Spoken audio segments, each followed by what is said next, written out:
रब करीम फरिश्तों से फरमाता है कि तुम बस कब्र में इतना पूछ लेना मेरे बंदे से कि वो मुझे जानता है, मेरे महबूब को जानता है, तो तुम उसको आने देना, उसका पर्दा ना खोलना।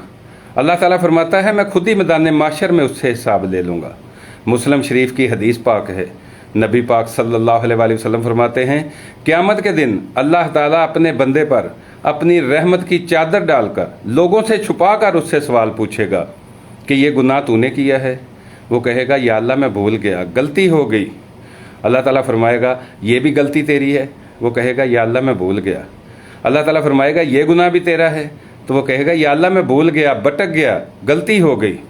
तो अल्लाह ताला जब बंदे से गुनाहों का एतराफ़ करा लेगा तो बंदा सोचेगा अब पता नहीं मेरे साथ क्या होगा।